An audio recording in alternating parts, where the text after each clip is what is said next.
So again, my name is Janice Bedane, and the candidate forum tonight is going to start right at 7 o'clock.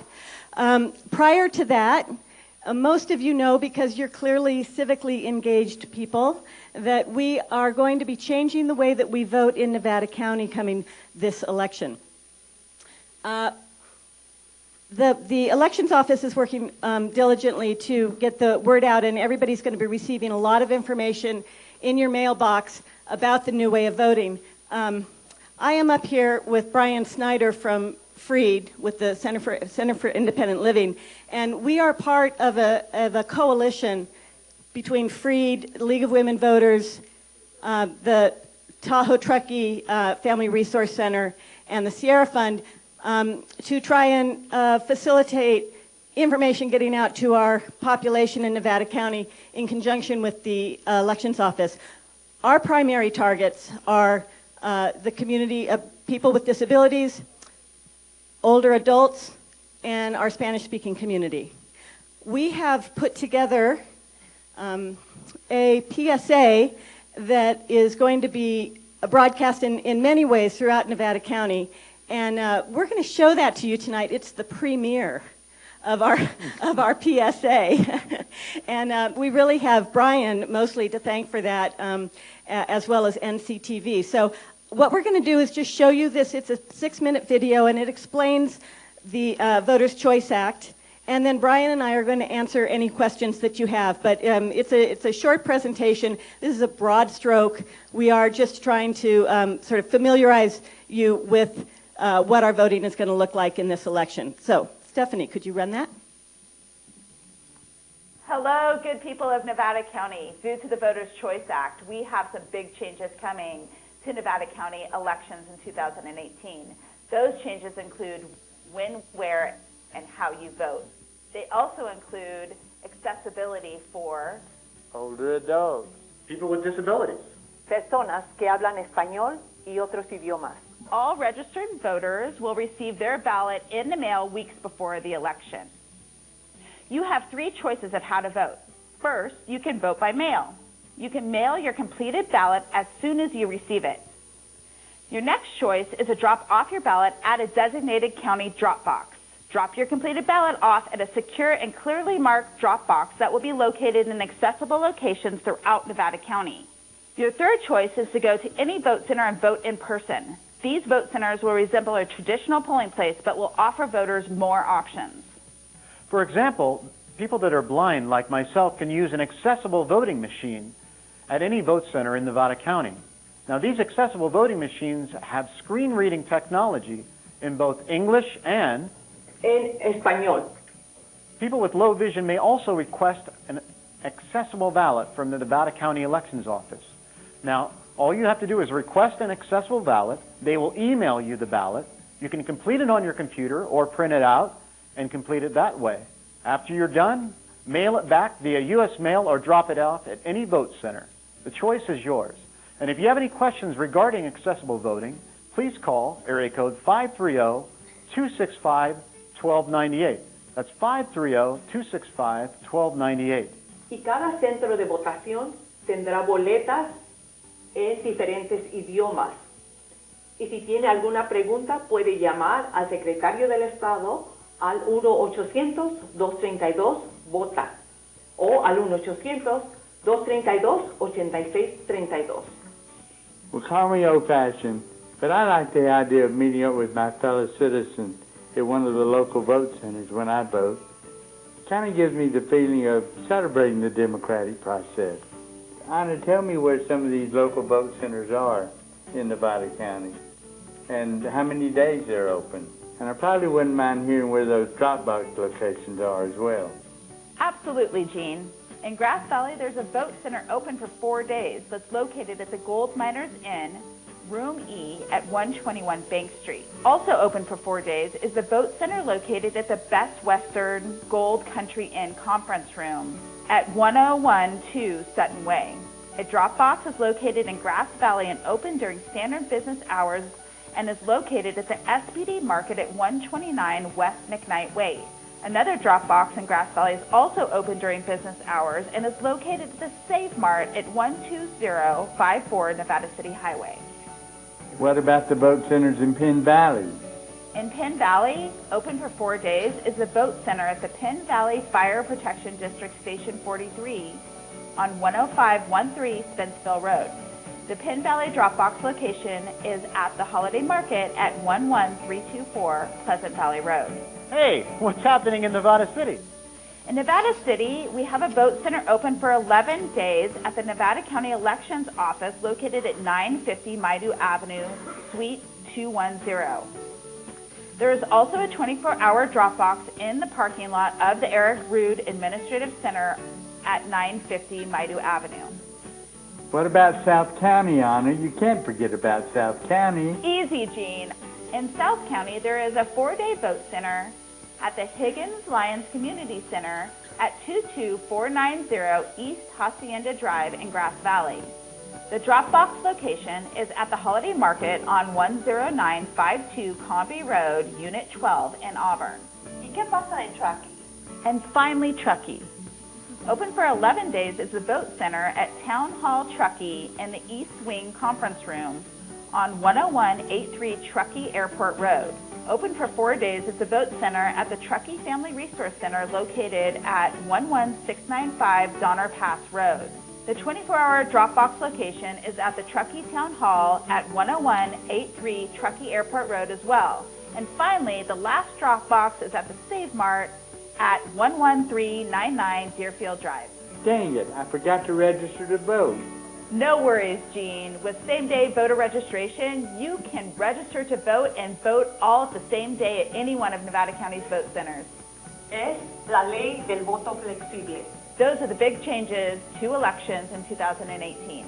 Learn more at voterschoice.sos.ca.gov or visit the Nevada County Elections Office at mynevadacounty.com/2320/voters-choice-act. As Justin Dart Jr. stated, vote as if your life depends on it, because it does. Las elecciones que haga hoy crearán los Estados Unidos del mañana.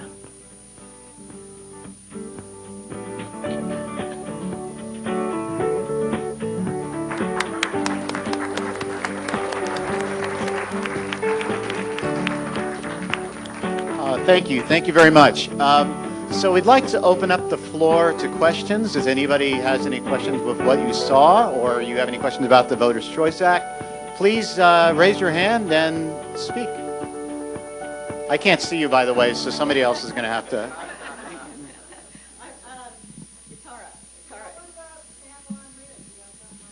Yeah, what we're working on with the elections office, there's probably going to be a mobile vote center. So they're working on that. What they have to do is make sure there's internet connectivity. So we'll keep you updated on that. And if you have any questions, you can always call the elections office. Thank you. If I want to refer to that PSA, is it available online? It will be available online. As you can see, there was a little issue with the audio. We're trying to fix that. We're not sure what. I think it has to do something with the audio channels here, but we're working on that. But it will be available at League of Women Voters, social media, Freed, and Sierra Fund. It will be available. Absolutely. Thank you.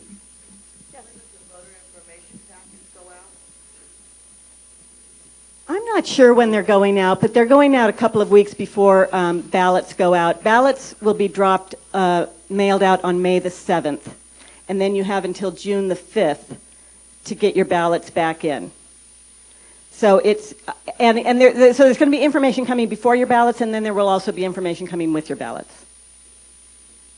And you can also always call and ask. I just saw the voter information guide, so they're submitting it right now, so it'll be ready very soon. And also, Brian and I are available if anybody wants a very short presentation to any of your groups or anything. We are making ourselves available to do that if you are interested. So thank you, and thanks to Brian, because he really actually put a lot of work into that. So. Oh, I'm sorry. Thank you. We all received the cards in the mail that said that if you had a change of address or if the person does not live here, let us know, or something to that effect. And I'm wondering if they're going to do a public service announcement that if anybody did not get a card trying to verify their information that they live there, please contact the elections office so you know that you're not getting your ballot at your place and there's been a change of address that they aren't getting. Right. So that's going to be under the purview of the elections office. And I don't know if they're planning on doing that or not, but it's worth a phone call. I mean, we're sort of in touch with them quite a bit, so we can actually put that in their ear and see if they're going to do something like that. And as the PSA showed, it's same-day registration as well. So if you didn't, if somebody says, oh, on June 4th, I didn't register, they can go to a vote center and register and get a conditional ballot, correct? Right. Yeah. There's somebody that got that card and says, oh, okay, I'll take that ballot when it comes and I'll go vote. Right. Well, are you talking about somebody who is not supposed to receive it? Yeah, well, they have a series of security checks for all of that verify. They can check if somebody voted in another county or somewhere else. So there's a whole series of security protocols to make sure that the voting process is safe. Thank you. Okay, thank you. Okay, I'm going to limit it to just this last one because we're going to move on. So please.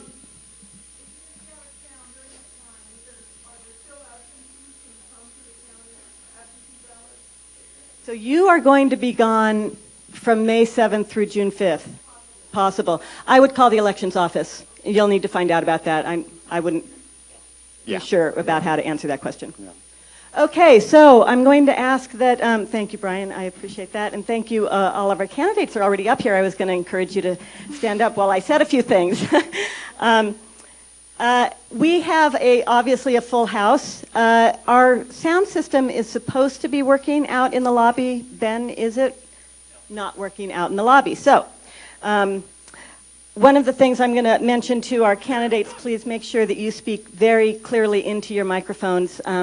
You guys are going to be sharing a microphone, but that's not only for purposes of our audience, but NCTV is also broadcasting this live and makes it available on a video. So anybody who wasn't able to make it tonight, you'll be able to have them watch the video. I just want to say, on behalf of the League of Women Voters, we are very grateful that you all came tonight, very grateful to the candidates, as well to all of our media representatives. Thank you. There is a lot going on in the League of Women Voters right now. Our information, lots of information is out on the table. I encourage you, please, grab some information about what we do. We're an important organization. We've been around for almost 100 years. If you appreciate the work that we do, such as this forum, please consider being a member. Please drop $1 in our dollar box out there, whatever you can to help support us, volunteer, and grab one of our upcoming events sheets, and please join us at something. So, without further ado, I want to introduce our moderator for tonight. That is Stephen Munkelt. Stephen is an attorney in town, and he is a member of the League of Women Voters, and he is also a board member of the League of Women Voters. So at this point, I'm going to turn it over to him to talk about all the rules and get started. Thank you. Thank you, Janice. Good evening, and what a great turnout. Our system works best if everyone participates. Our votes are most informed if we get out and find out what candidates and issues are doing. I'm just personally have a very heartwarming moment to see this room packed for this forum tonight. The League of Women Voters, of course, would not exist if we had not given the vote to women 100 years ago. And this election cycle, I think we all understand that has particular relevance. But let me point out that I am a member of the League of Women Voters, and don't let your gender keep you from joining this organization and becoming a person who helps promote informed voting and thoughtful government in our community and in our country. Excuse me, we're here tonight for the congressional candidates, and we have quite a panel. The only person missing is our incumbent, who is in Washington, hopefully doing good work.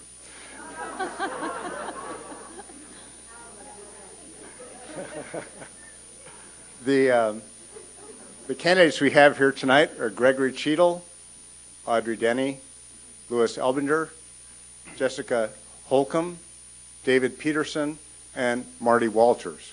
And one of the rules that the league has for these forums is that we not show either positive or negative responses as the evening goes on until we get to the end. And then you'll get a chance to applaud and thank all of them for being here. But we're not going to allow a lot of applause or other commentary from the audience while this goes on. When we go through these forums, we try to get questions from the audience, and we do those in writing. And I actually have already quite a few cards up here that have questions on them. But if you have a question that you would like to ask of the candidates, stick up a hand. There are card people around the room who will get a card to you and a pencil if you need it. And when you're done writing a question, if you stick up your hand, somebody will come and grab it from you, and they'll get it over here to our screeners to move it up to me. We also get questions from the media. Local media send representatives to our forums, and we basically alternate questions between the audience and the media. So tonight, as our media representatives from KVMR, we have Paul Emery. From KNCO, we have Jeff Flynn. Sorry. From the Union, we have Jennifer Nobles and Pascal from Umanet. We're going to allow the candidates each to have a 2-minute opening statement and a 2-minute close. And then when we go through the questions, they have 1.5 minutes to answer each question. There's also an opportunity if someone really feels it's necessary to do a rebuttal for 30 seconds if they really have to respond to something crucial.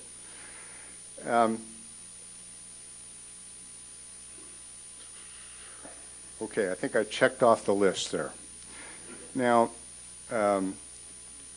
what we're going to do is follow this sequence going from closest to me to farthest away from me, and we'll be doing that for each question or opening statement or whatever, but we will change who answers first each time around.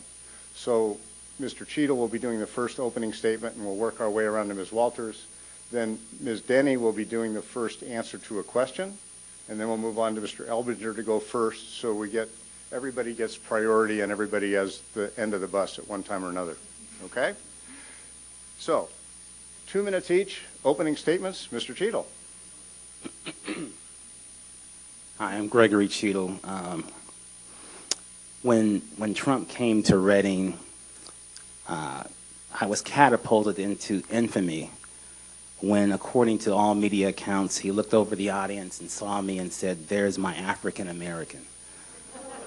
I was bombarded with media requests and made numerous appearances on CNN, did the Don Lemon show, a bunch of shows on radio, TV, and a lot of articles in print media.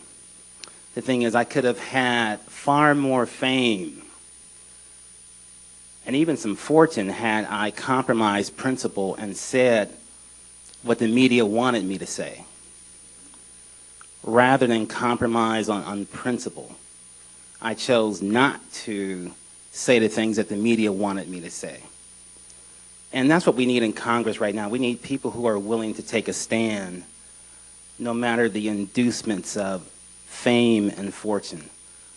I'm an 1856 Republican. I'm sold out to the people, not profits, and not the party. I am a candidate for we the people, not for we the corporations, not for we the special interests, not for we the filthy rich. I am a candidate for we the people. Thank you very much for showing up tonight. Thank you. And Ms. Denny. Hi. I'm Audrey. Oh, I turned it off. There it is. Hi, I'm Audrey Denny, and I am thrilled and honored and primarily humbled to be running for you to represent you in the House. I grew up on a family farm on the Central Coast, and I still actively farm today through an LLC that I own. I'm an educator by trade primarily, though, and I loved the time that I got to teach agriculture at Chico State. I've been a Chico resident for 15 years, and my entire career has been in agricultural education through the public, the private, and the nonprofit sectors. My volunteer work surrounds international human rights, and I am pleased to have had the opportunity to be the president of the board of an international human rights organization, but really the core, the heart of who I am is a person who believes in the inherent equality and dignity of every single human being. And for me, this congressional run is an opportunity to step out in service in a different way. And my campaign is about stopping corruption, it's about restoring integrity, and it's about saving democracy, 3 big, lofty goals. When we're talking about stopping corruption, we are talking about taking the toxic effect of money out of politics.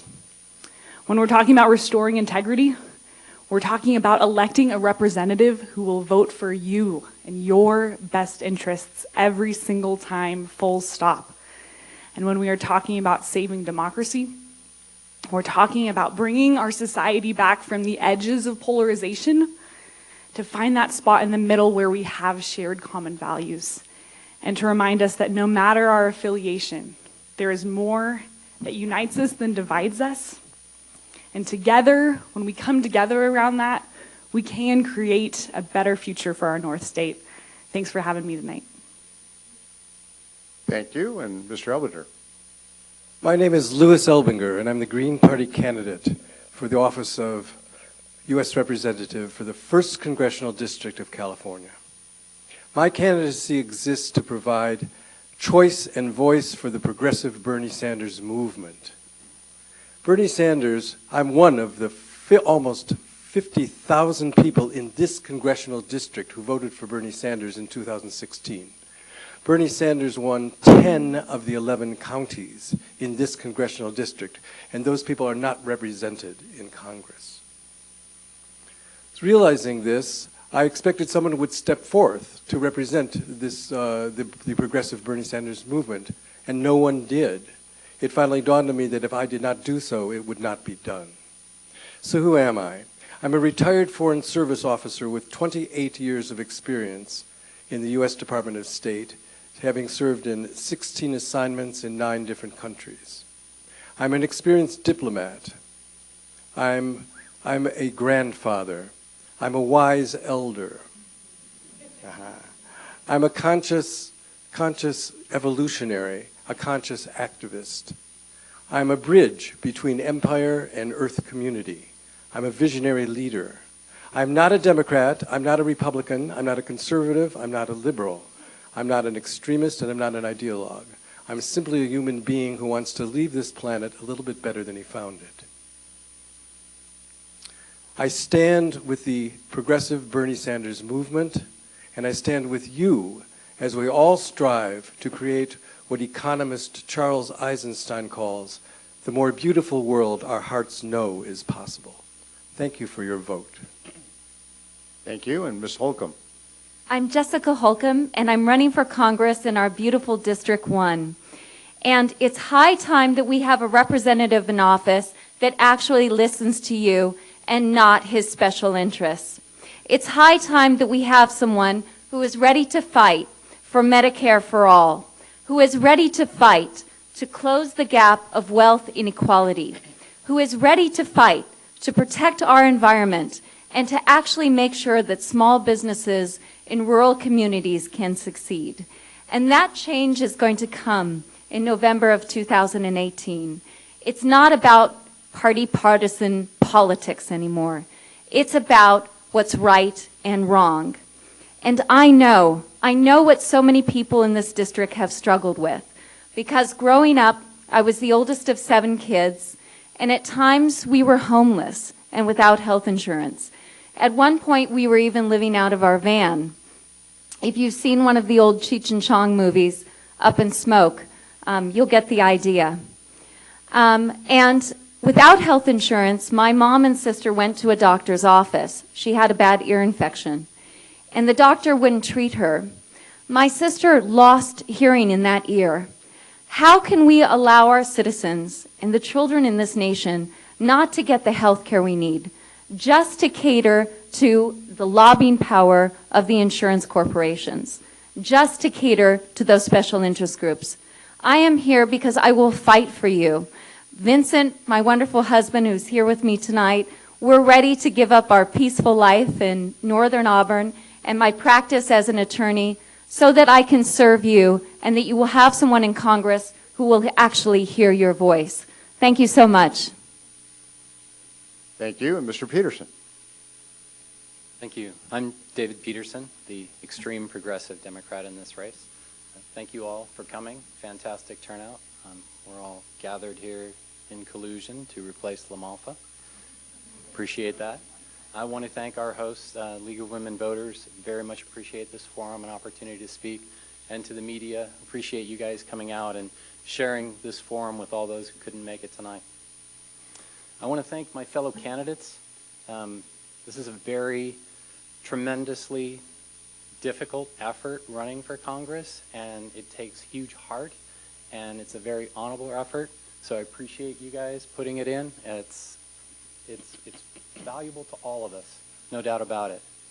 In 2016, Jim Reed and myself and 4 Republicans ran to replace LaMalfa, and in that year, we made history. We broke records.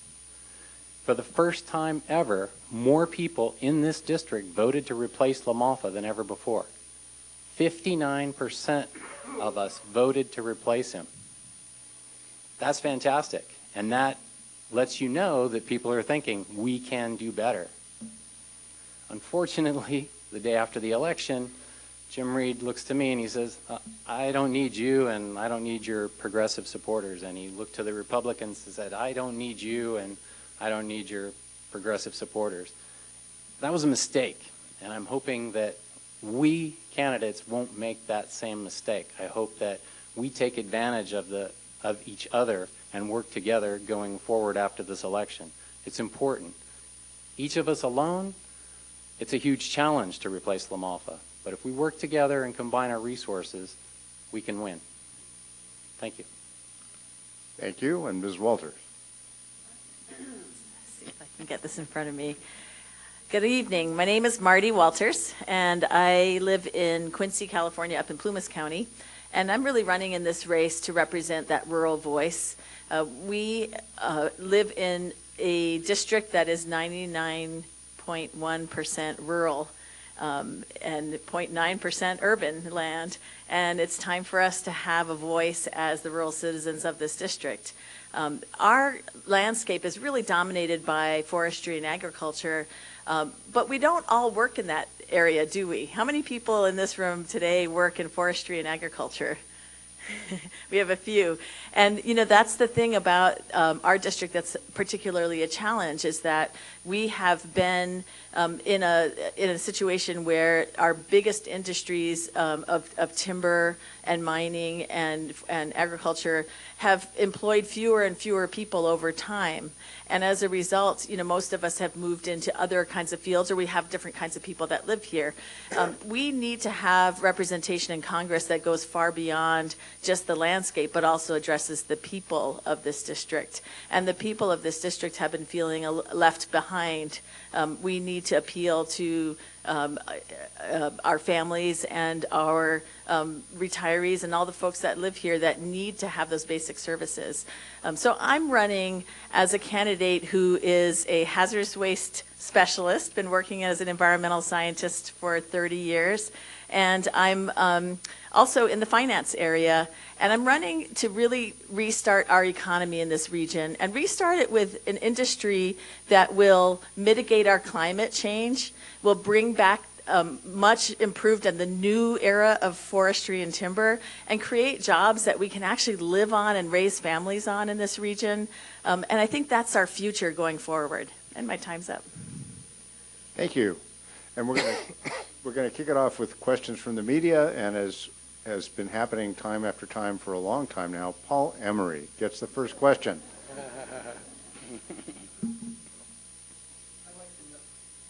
There we go.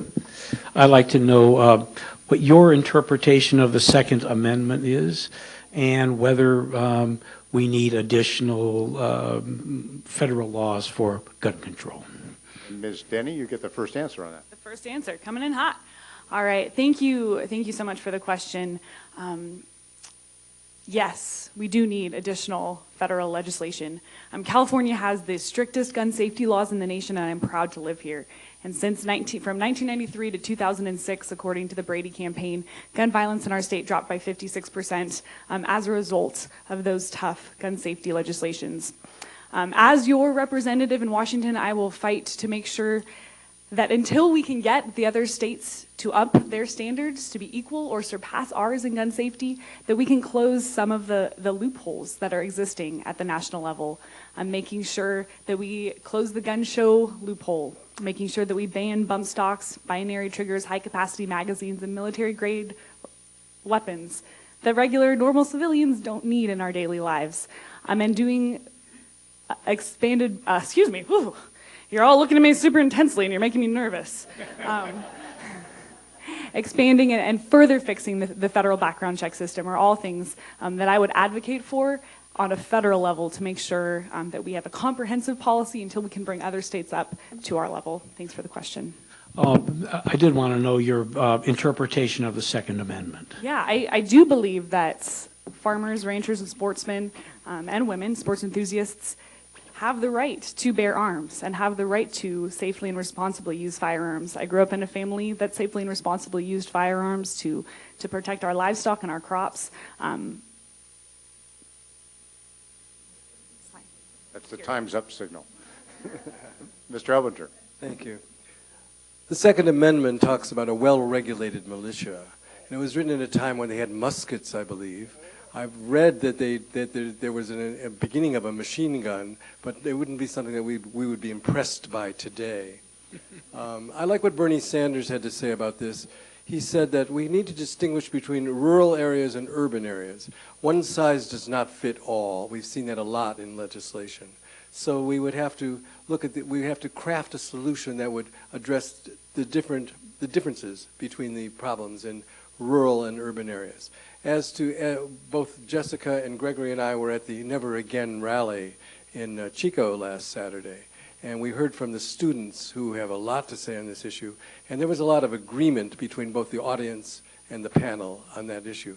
The agreement was that we don't need these the assault weapons. It's not needed in civil society. We don't need automatic magazines and automatic bullet delivery systems. That's not necessary. We do need really good background checks. We have to tighten the background checks, and that's something that I would work for. As a Green Party member, I want to work across the aisles, both aisles, and to bring people together to find the common solutions to this very critical problem. Thank you. Thank you. And Ms. Holcomb. So the Second Amendment, giving us the right to bear arms, didn't give us the right to bear rocket launchers. No one would argue that their Second Amendment rights have been infringed upon simply because there are certain types of military-grade weapons like rocket launchers that they can't use. In the same way, I believe in a ban on the sale of semi-automatic weapons. Now, if you already own one, as does my husband Vincent, the precursor to the AR-15, you can keep them. In fact, there's a Supreme Court case that states trying to take away weapons from people who already own them responsibly is against the law. However, we do need to implement common sense gun laws. It is absolutely atrocious that after what we've seen in Vegas and in Florida, there has not been a single piece of federal legislation that's been passed to protect our children. When I was there with the students in Chico, it was a matter of life and death. They had invited Doug LaMalfa to be there with them at the forum, and he didn't come. That was his way of saying, I value the donations I get from the NRA more than I value your lives, and that has got to change. Thank you. Mr. Peterson. Thank you. The Second Amendment is, it's a very strong part of our Bill of Rights, and it's been taken beyond its original intention, and it's been abused by those in power. And my interpretation of the Second Amendment is we need to look back at what the Founding Fathers really wanted us to do with it and look at the well-armed militia, the fact that we have today police force, law enforcement, who are highly trained, and every one of us take advantage of that. Not only do they come out armed as necessary when we need them, but they come out with additional skills to de-escalate situations. That's what we all take advantage of, and that's our favorite alternative. On the other side, we absolutely need to do far more to restrict weapons and their availability. We need to make mental health counseling available to people that use it. Not mentally ill people, but people who are emotionally upset and doing bad things with guns.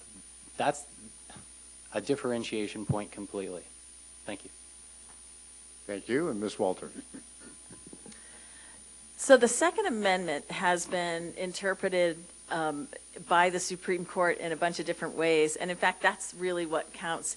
You know, the year I was born, 1966, was the year that the Black Panthers arrived in Sacramento at the State House and confronted Ronald Reagan with their shotguns and interpreted it to mean that they could, you know, peacefully be in Sacramento and armed to protect themselves. You know, that kind of kicked off this whole new wave of all of this gun control. I think that it's subject to being interpreted again, you know, in different ways as we go forward. We have to be thinking about how to make common sense controls that make sense for our lives today, not get so fixated with what was happening, you know, back in the 1890s when the Bill of Rights was written. I think that what fundamentally we need are background checks that are both comprehensive and universal. And so that's something that we can do at the federal level and can also be improved at the state level too. We can also control the types of weapons that are out there that are not used in civilian life. And that gives us the ability to protect the right to bear arms for people who are doing it for sporting purposes or for home defense or for hunting.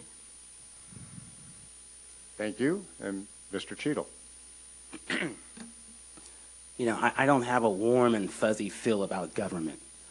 With respect to the Second Amendment, when you look at the time that was brought into being in the history of Europe, the French Revolution, you look at Stalin, Hitler, Mussolini, on, I don't feel good about government being able to take anything away from me that they have.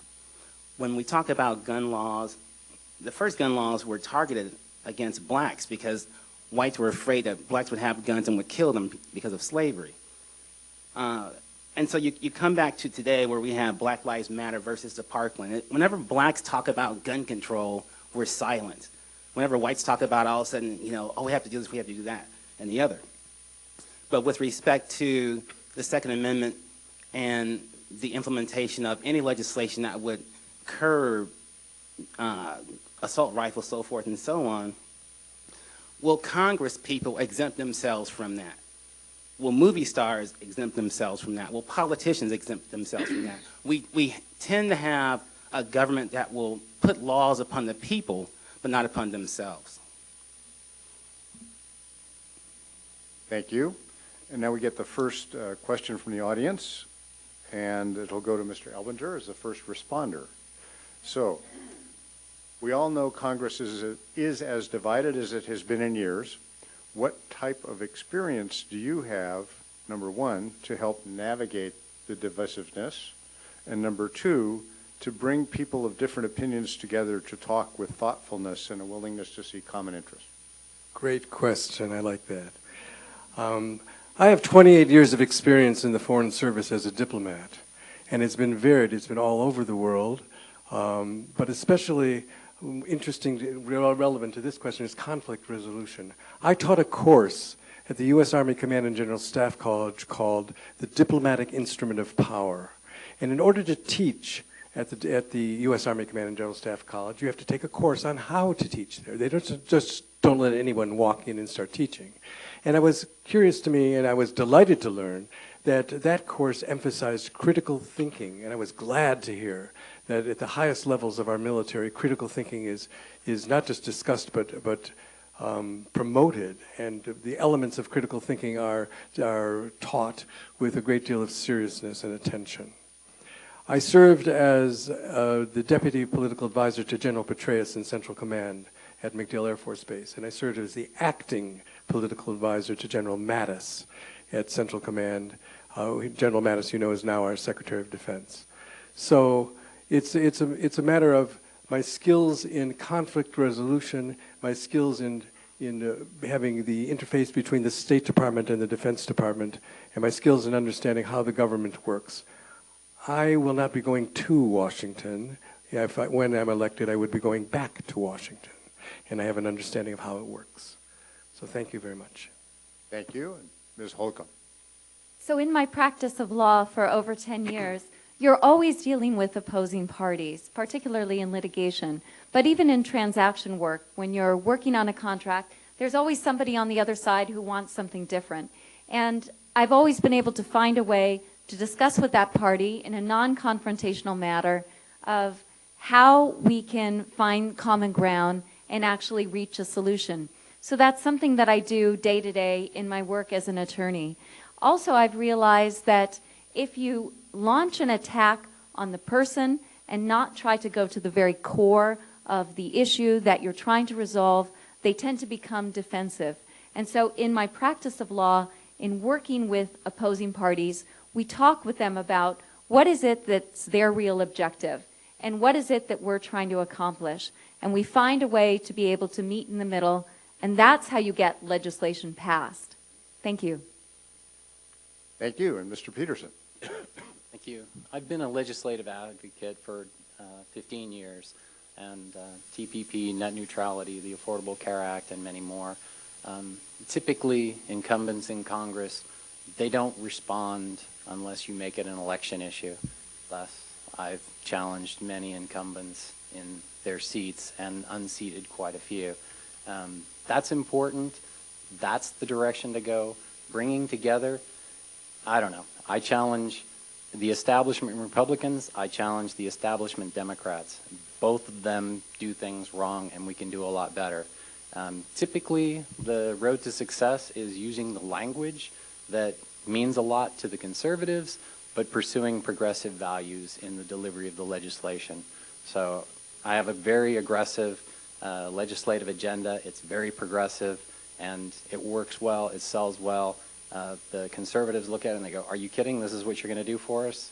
Yes, absolutely. So, I can't say that bringing together is exactly the methodology that's been the most successful. It's more along the lines of challenging them with their own words and getting success through legislation. Thank you. Ms. Walters. Okay, so I told you I was in waste management. Does that say anything? Okay, beyond that, you know, one of the things I've done actually in my career a lot is do emergency response type of work. And when I'm doing emergency response, I'm dealing with usually hazardous waste in a natural disaster or some other kind of big, huge problem. And it requires you to not only understand the context that you're working in and all of these requirements that apply when you're doing something environmental, you know, it's a highly, highly regulated area, but you also have to have that ability to move forward and actually take action immediately and have results.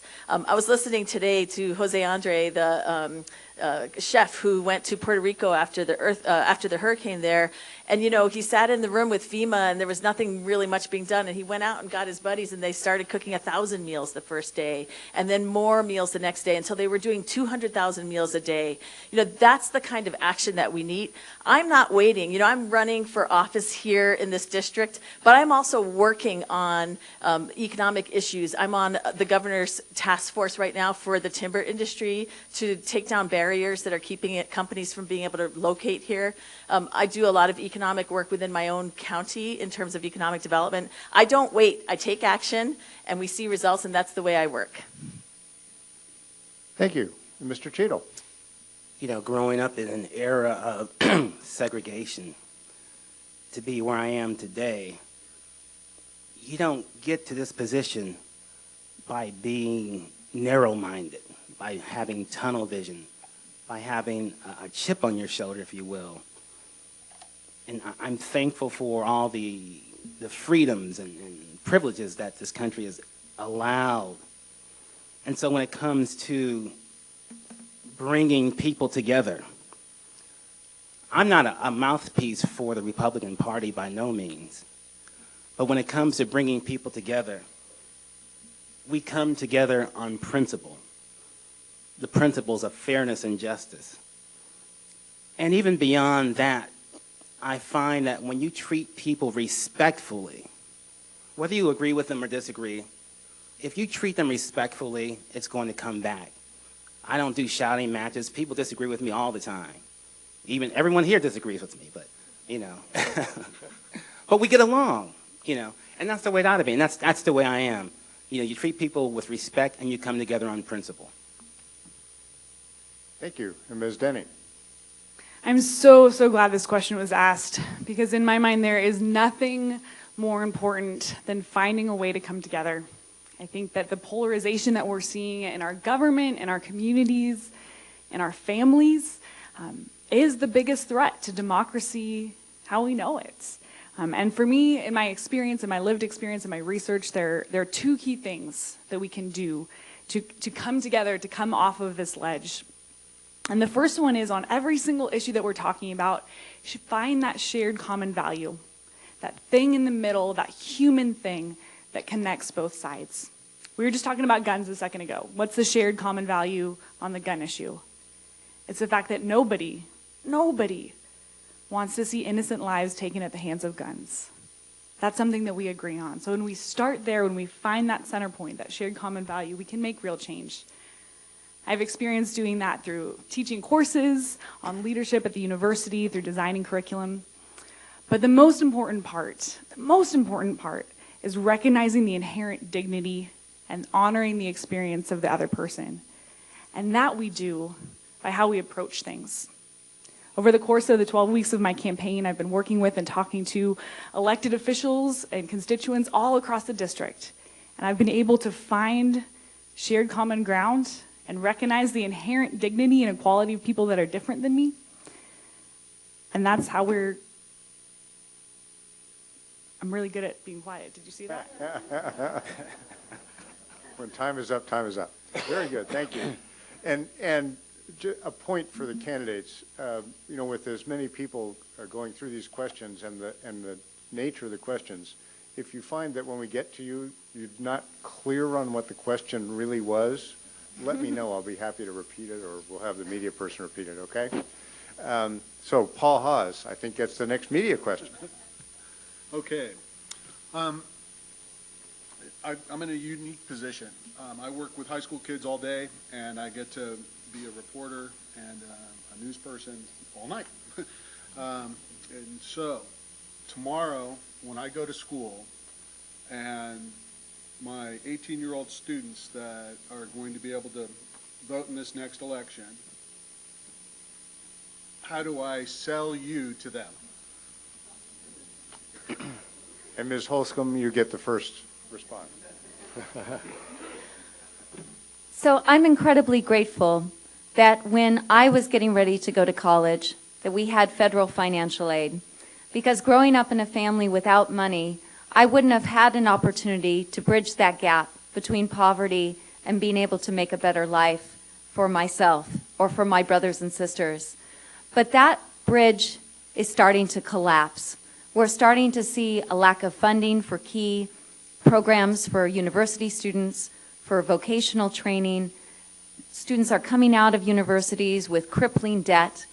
It's really difficult for young people to make a better life for themselves when they're coming out of grad school with $200,000 in debt, and there's a lack of affordable housing, and they're worried about health care, and they can't start a business because the health care costs, if you're an entrepreneur, are too much.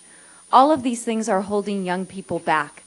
And so that's why I'm a staunch advocate for free tuition at public universities and improving vocational training, starting at the high school level. Once upon a time, there were classes in being able to become an auto mechanic or a construction worker or a carpenter already at the high school level. And a lot of the funding for that has gone away. And how can we say that we're prepared to invest in America's future when we don't even want to pay our teachers a fair salary, when we don't even want to invest in materials for books and for chairs and for the resources our students need to succeed. It's for those very things that I'm going to fight for because I know what it's like to be without those. Sorry, your time's up. Oh, sorry. I didn't see that. I was getting carried away. Thank you. Mr. Peterson. Thank you. You can tell your students that I have a conservative streak, and as I've gone through and created legislative ideas to replace our current spending in Congress, it's full of spending cuts so that we can spend on good things that everyone on this panel would like to. So from war profiteering to domestic spying to fossil fuel subsidies and Wall Street financial schemes, the legislative agenda that I have is very aggressive and would absolutely be disruptive in Washington, D.C. It would shatter the halls, and people would be, defending the money that they keep for their crony donors, and it's a challenge. That would be, it's new, it's different, it's something for your students to take a look at, and definitely invite them to join a campaign and start talking to voters. It's interesting, as Audrey pointed out, to speak to the great diversity of constituents that we have in this district, and every young citizen voter should take that opportunity to talk to a few. Thank you. Ms. Walters. So I have 3 young adult kids, and my youngest is 19, but back in the 2016 election, he was 17 and was going to turn 18 just before the general election.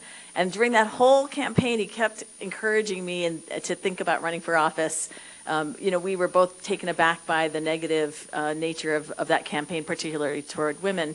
And part of that comes from, and the reason my son was so engaged in getting me thinking about politics was because, all 3 of my kids are LGBTQ and have gone through the public schools in this region up in Plumas County, and they struggled. They really struggled a lot. My youngest actually never did graduate from high school because he just shifted around so much and never quite fit in. It was a really tough environment for them.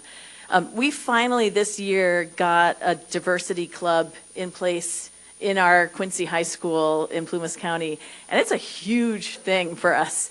And a lot of the kids that are in that group are now volunteering on my campaign because they understand and appreciate that diversity is the strength that we can come from, and the more we can get diverse people involved in politics, the stronger we're going to be in the future.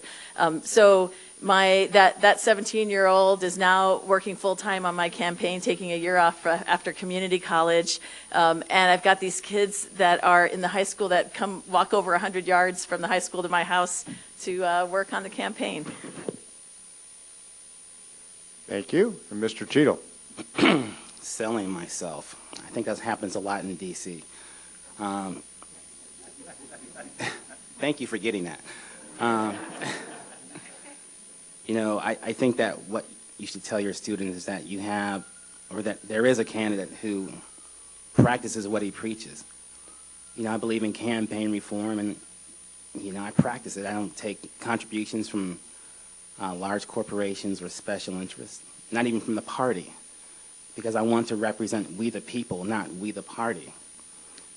You may also let your student know that there's a candidate who's gutsy, someone who was unafraid of Paul Ryan, Mitch McConnell, Nancy Pelosi, and Chuckie Schumer. And that's important because if you want to make change, you have to be willing to buck what's going on. And I've done that my whole life. There's no in the world that I should be here. And I say that sincerely. Given my background, where I grew up and everything, I should not be here. But to have the guts to go ahead and go against the grain is what it takes to be successful. And, I'm pretty sure that I have it. Thank you. Thank you. And Ms. Denny. All right, 3 things. 3 things to tell them. Keep it short so they can remember. 1, I care about them. I care about the issues that they care about. Good education, taking care of the environment, good jobs that will fill their souls that are here in their communities, and fast internet. Keep that one at the top of the list. I want to give them voice. A big reason that I'm running is because I think it is time for my generation and the generation that's coming up behind me, the amazing generation that they are, to take our seat at the table and to own a leadership position. That's a big part of why I'm running. So I care about them. I want to be their voice. I want to give them their voice. And the third one is I want to give them ownership. The way that we get young people involved in the political process is to make them feel like they own it, because they do. And we're doing that by getting young people involved in every step of our campaign. We've got high schoolers canvassing. We've got 6 college interns. One of them is just barely 18. And they are doing amazing work, and they are owning that part of the process. They are owning the college outreach process. It's not a token, hey, I got millennials. It's, you guys own this. I practice what I preach, and so I care about them. I want to give them a voice, and I want them to have ownership. Thank you. Mr. Elbinger. I would like to see the wise elders and the woke youngsters get together and work together. I attended the Bernie Sanders rally in Eastern Michigan University in February 2016, and the 10,000-seat stadium was filled with young people who were just ablaze with a sense of responsibility. Everyone knows about the inequitable distribution of wealth and power. This is not a secret. But people don't think about enough, for my opinion, about the inequitable distribution of responsibility. And I'm looking forward to the new generation coming forward and taking responsibility for their lives. It's a scary world. Why? Because it's changing so fast. When I was a kid, we didn't have computers, cell phones, and GPS and all that. So remember maps? We had to fold maps. Well, it's changing very fast now. When I heard as I was going to college, well, everyone will have 3 careers in their lifetime. It looks like God has pressed the fast forward button, and everybody's going to have 5 careers in their lifetime. So we have to keep our education up in order to be prepared for new things. We have to be open to new things. We have to be open to a world that's very diverse. We have to open up our minds with a global perspective of how we fit into this new world of fast-changing technology. Thank you. Thank you. Okay, next question from the audience. As our member of Congress, how will you serve and model campaign financing reform? And Mr. Peterson, you're first up on that. Money in politics. Absolutely, it is a problem. In fact, it's a problem in this race already. It is highly influential and constantly nipping at our heels. There's constant pressure to raise more money from the establishment Democrat side, and we all are challenged every day to hold true to our progressive values.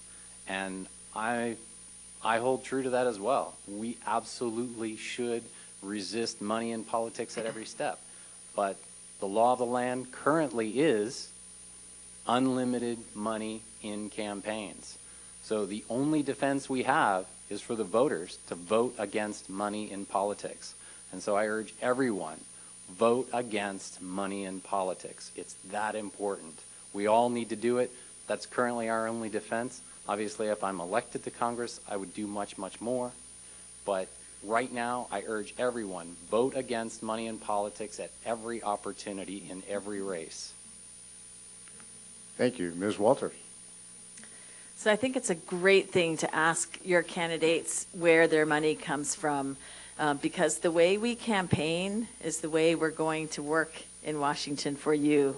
And there's just no other way around it. So the way we campaign is the way we're going to perform in Washington. One of the things that I had to decide early on was how to manage my own fundraising for my campaign. And the thing I've chosen to do is focus very much on people of this district. So I do not take any corporate money. I only have been soliciting money from people within the district. And the vast majority of my support comes from you, from people from all over these 11 counties. I think it's really important to do that and to model that behavior so that we have a chance of supporting candidates like that who can get together and actually make a change once we get to Congress.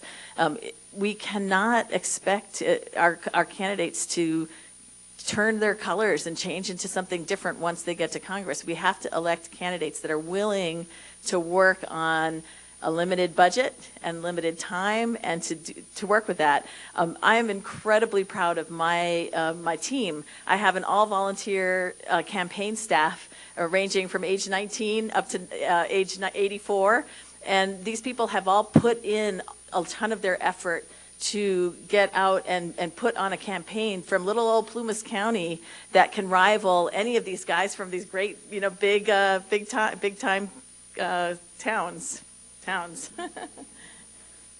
Thank you. Mr. Cheadle. Sadly, the Supreme Court gets it wrong. Citizens United was not something that should have been put into action because it just perverted the system. I've been saying for the longest that as a congressional candidate that no money should come from outside the district. That includes money from your party. Should not come from outside of the district. I also said for years that the maximum contribution per entity, an entity being an individual, couple, or business, should be $2,000. I've lowered that to $1,000 because I work so hard. And I'm tired of seeing people get a lot of money and I have to work my behind off. So I wanted $1,000 per entity. So, going forward with those things, those are reforms that can happen overnight if we, the people, choose to have that happen. And it's going to happen because of you putting pressure on us. It's not going to happen if you just sit there idly and say, well, blah, blah, and complain. You have to become active and put your voice into it and make your voice be heard. Thank you. Ms. Denny? If you hear one thing I say tonight, remember this, that money is not speech and corporations are not people. No affirmation. I am proud to have raised $120,000 in the 12 weeks I've been campaigning, all from grassroots individual donations from people just like you. And that is something I'm proud of. But when you send me to DC, I'm going to do more. And I'm going to actively campaign for a constitutional amendment to overturn Citizens United. I'm going to make sure that we come together and we work to pass the Government by the People Act, which turns your small $25 donation, matches it with public funds, and makes it an $175 donation. There are immediate legislative solutions that we can advocate for like this one. And there are also innovative pilot projects going on around the country to help see what more changes we can make to make sure that your voice is heard and not the voice of big special interests. In Seattle right now, they have the Democracy Voucher Program, which gives out these $100 vouchers and allows people, individuals just like you, to give those to candidates if they abide by a certain set of campaign finance rules. These are the types of innovative solutions that I will pursue to make sure that your voice is heard and not corporate moneyed interest. Thank you. Mr. Elbinger. Well, right now we have the best government that money can buy. And should I have the honor of running against Doug Amalfa, I want to talk about the best government that money cannot buy. I'm proud to be part of the Green Party because the Green Party does not take corporate funds. And public finance is something that we have to support. I very strongly, and I hear it on the panel right now, we support move to amend to a great extent. And let's look at other countries and see how they've handled public finance. If we take the money out of the government, then we get the real representation of the voice of the people, the will of the people. It's the will of the people that is the basis of the authority of government. That comes from Article 21C of the United Nations Universal Declaration of Human Rights. Thank you. And last up on this one, Ms. Holcomb. So one of the greatest threats to our democracy has been Citizens United. And the reason for that is that you have two things. One is the dark money in politics. So special interests can create LLCs that then invest in PACs. And we don't even know who is behind these LLCs. So that's one aspect of it. But the second aspect of it is that effectively under Citizens United, as long as you, quote unquote, don't cooperate with the candidate, you can spend an unlimited amount of money in favor of that candidate and their policies. So why does that matter? Because that pays for marketing. Those newsletters that sometimes you see candidates send out for campaigns, we've got 700,000 people in this district. If you want to reach 100,000 people with one of those cards, it's going to cost you $80,000. You want to run an ad on TV, you're looking at many thousands of dollars. The good news is that we have raised $250,000, all from individuals, with over 5,000 donations nationwide, and the average donation being only $51. That's because people, not just in this district, but throughout the nation, want to help us. Because it's going to take more than a village to flip this district. It's going to take an entire nation. Thank you. And that takes us back to our media panel with a question from Jennifer Nobles. In such a traditionally red district, in such a traditionally red district, and one in which the incumbent won with such a vast majority of the vote, what is it that each of you brings to the table that you think gives you a chance of winning that seat? Am I starting on this one? And Ms. Walters, you're first up on this one. Sorry. I'm glad somebody's keeping track. You know, I come from Plumas County, which is very red. You know, Nevada County, Butte County have kind of gotten a little bit more balance between our Democrats and our Republicans. But, you know, the vast part and majority of this region still is pretty conservative. And it's really critical, I think, that we have to be able to build on the things that we can agree on and build from there. You know, in my traveling all over this district, I've traveled to over 20,000 miles in the last year just visiting all of the different communities in this district. What I find more often than not are three things. People really want money out of politics, so that last question is a really important one for everyone across the board. The second thing is people really care a lot about health care and education as fundamental both rights and also priorities for us that we need to fund. And the third is that our public lands are really important to us, and we need to preserve and protect our public lands for both, you know, for both timbering, but also for access for recreation and education. Those are values that we share across the board and that we need to build on and build on together. Thank you. Mr. Cheadle. I think that when you look at the incumbent and myself, there's a vast difference. You know, and it represents wealth inequality. You know, you have someone who was handed down a lot versus someone who was handed down bills. And so I'm more in contact with the people. You'll see me shopping at Winco and not someone shopping for me at Safeway or whatever. And so that's a big difference, having more in common with the people, because I am one of the people.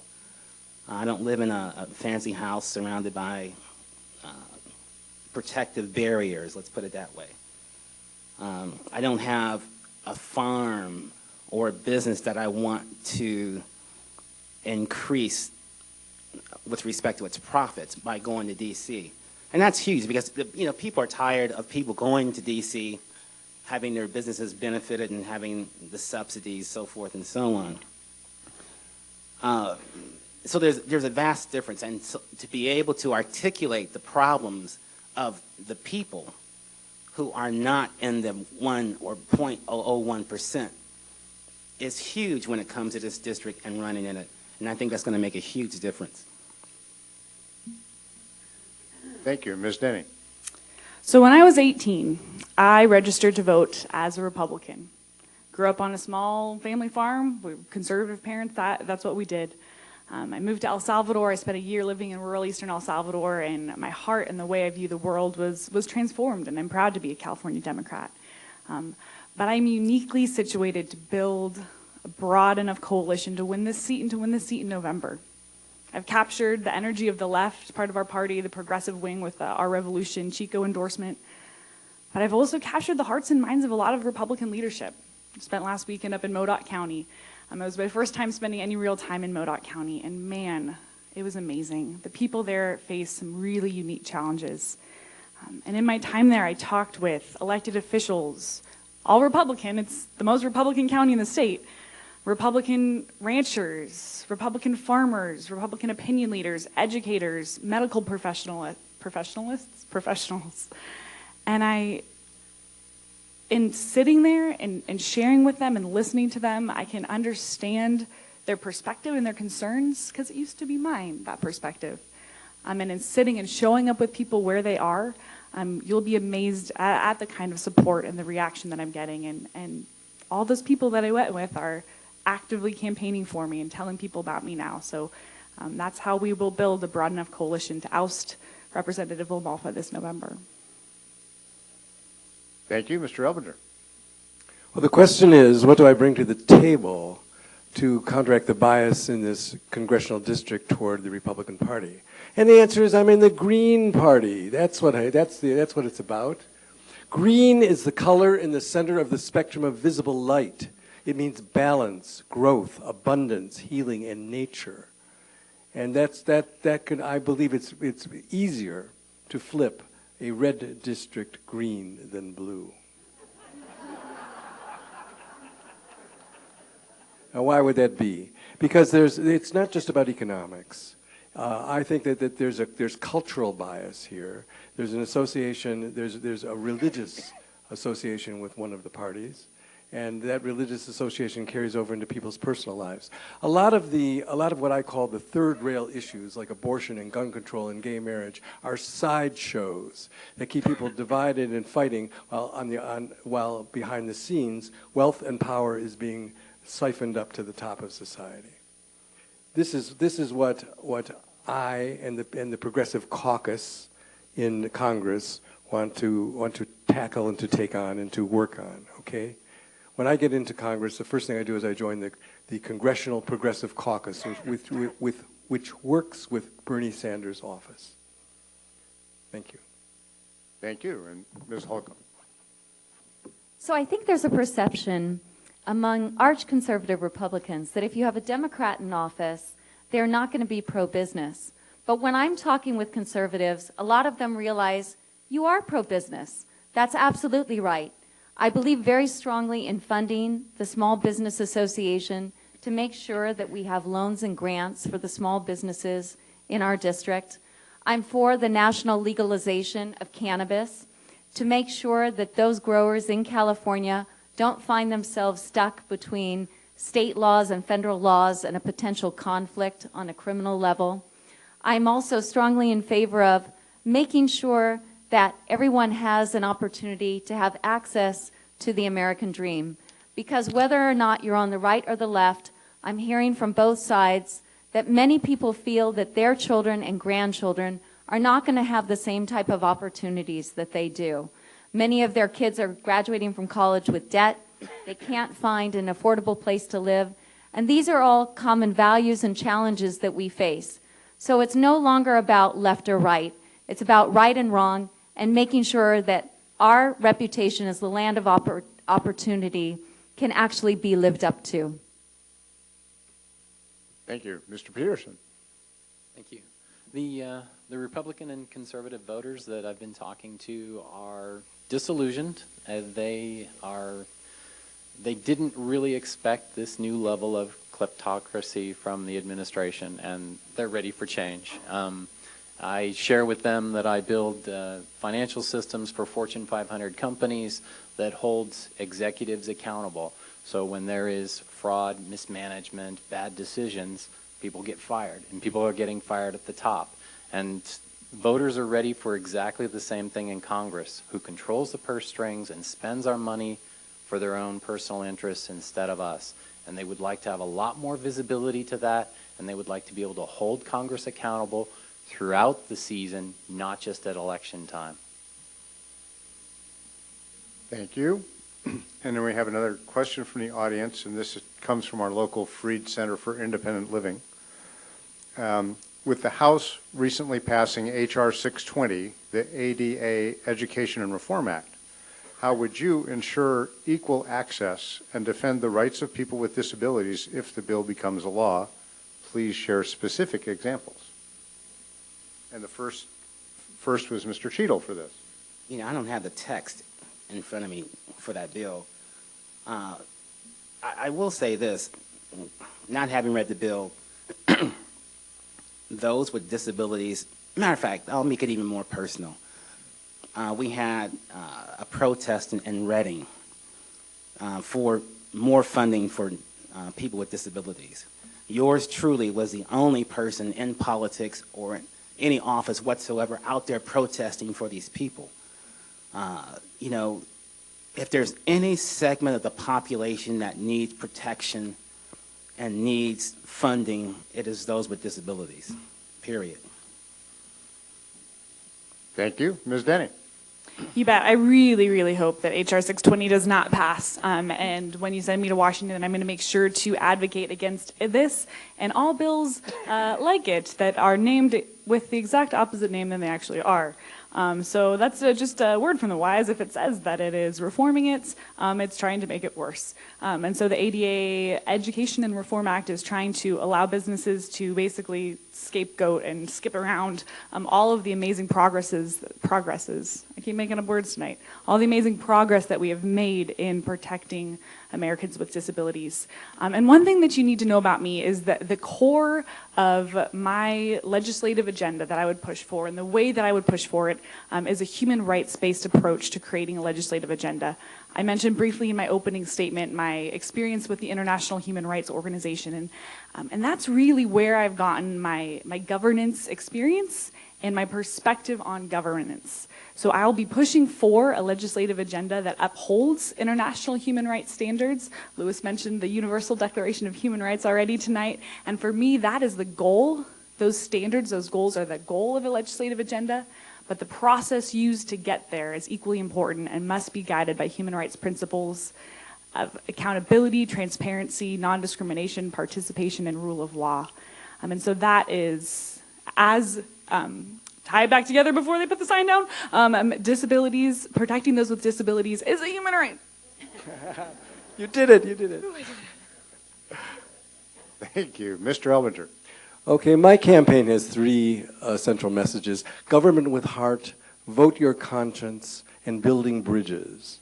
Government with heart means compassion. It means that bureaucracies should not make us feel oppressed, but they should serve us, serve we the people. The bureaucrats work for us. Now, I come from Mount Shasta, and I opened up a shop 5 years ago, actually. I opened up a shop called the Silk Road Chai Shop. I was told that there's a person who is in a wheelchair who comes to these new opened restaurants and shops and asks to use the bathroom, and if they can't use it, they sue them for $1 million.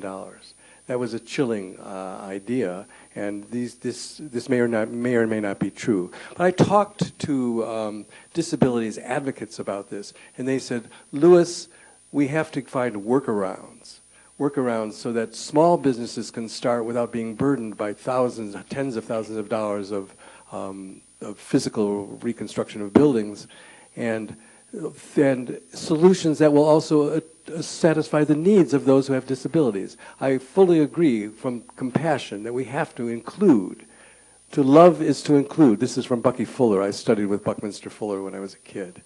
And he said to love is to include. We have to include those who have disabilities, and we also have to be careful about making sure that small businesses are not burdened by too many regulations as they get started, okay? So it's the workarounds that I advocate. Thank you. Thank you. Ms. Holcomb. I recall while Trump was running his campaign for president that he made fun of a politician who had a disability. You know, it's the exact opposite of what a leader in our nation should do. As Franklin Roosevelt said, we're not defined as a great nation by only representing the interests of those who are strongest, who are most powerful.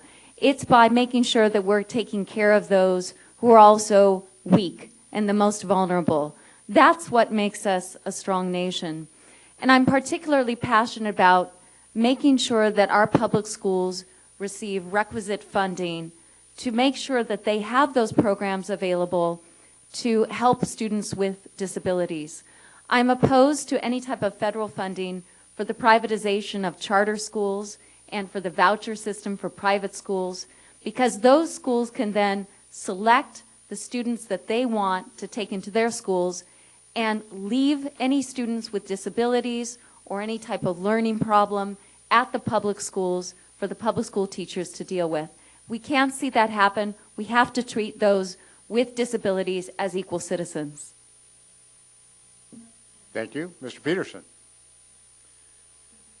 The ADA, the Disabilities Act, that allows us to have access for everyone to all facilities, public and private, is, I understand, it's very expensive. All the ramps we put in, all the access to bathrooms, very expensive. My family's in construction, and I've always told them, it's worth every penny. They need access just like everybody else does. And then last year, I had foot surgery and I was stuck in a wheelchair for 12 weeks. I couldn't get past the refrigerator to the kitchen. It was a nightmare. I can't imagine what it's like for people every day, and they're getting out in the world. I didn't even bother. I stayed home. It's tough. Absolutely, we should spend every penny. We should protect those laws, and we should dismantle anything that tries to destroy those laws immediately. Call it on its face and say, no way. We're going to protect people's rights and their access. It's that important. Thank you. Ms. Walters. So the Americans with Disabilities Act didn't come about because we were feeling extra special, generous for people with disabilities. It came about because people with disabilities protested. They made life miserable until Congress actually passed that law. Things like that don't just happen automatically. And in fact, people with disabilities have had to do incredible things to protest and be very visible and very inconvenient to make the world accessible for them. We had this vision of all those folks with disabilities who were in Congress last year protesting cuts to the proposed cuts to Medicaid that would completely have taken away a lot of their independence. One of the things I do in my job is I'm the chief environmental risk officer, but I'm also the chief engineering risk officer for a bank, and we make loans to people who are buying properties, commercial properties. So one of the things I do is I look at those properties for their accessibility, and we have engineers that go into every single one of these and look at are they or are they not compliant with the Americans with Disabilities Act. That's a really critical thing, and I totally respect what has gone forth to put that act in place and why we need to protect it and why we need to not just put up with, but we have to embrace that accessibility, because that's a very, very hard won milestone. Thank you. And we get to the far end of our media panel, another one of our longtime anchors and political commentators as well as questioners at these forums, Pascal from UBNet. Good evening, candidates. So simple math and also election law dictates that not all of you will go on to the general election. So tell me, would you be willing to work for one of the other candidates to have them win the general election? And if so, who? And I get to start. You get to start. I'm going to start with a raging absolutely. I will absolutely throw my weight behind whoever comes out of the primary, because the number one goal has to be new representation, and it has to be getting Doug LaMalfa out of office. And I believe that any of these amazing, eloquent, brilliant people that I am sitting on this panel with would do a great job, and a much better job than our esteemed incumbent. And you know what? I could do a thing where I'm like, nah, I'm not gonna pick favorites, and I'm not gonna answer the second part of your question, but I'm going to. Because Louis Elbinger is the kind of human I want to be when I grow up. And his heart for people and for the earth and his passion for human rights and regenerative agriculture just fill my soul. And the very first day I met him, I was like, this guy, I love all of you all. David, we just met, but you're great too. But Louis just, he resonates in my heart, and I just love his message, and I would proudly work for any of you. I will wear your t-shirts. I will donate to your campaigns. I will knock doors for you. But Louis, I would work for you first. I love you. And she just handed off the response to you as well. The response. This is not the first forum we've been in. I look at it as Louis and the three goddesses. I've told them repeatedly, I do not consider these people up here as my opponents. I've told them this repeatedly. We are allies. We have a vocation, a calling. The word vocation comes from the Latin word vocare, which means to call. We've been called to this, and only we understand what it's like to run for Congress. I don't expect anyone else to understand it. There's a lot to it, and it's a very complicated, difficult thing. Yes, I would pick Audrey. And it has to do with resonance. Ladies and gentlemen, we all know about picking the lesser of two evils. We have a situation here where we can pick the greater of seven goods. Now, how do you do that? Okay? The way I say you do that is look at a guitar. If you tune the strings of a guitar and you pluck one of the strings, the string that is tuned to it resonates. So when I say vote your conscience, I mean go into your heart, turn off the computer, turn off the cell phone, turn off the radio, and listen to what's going on inside of you and see what resonates with you. We've got a fabulous choice of people here. There's a great deal of agreement on many of the issues here.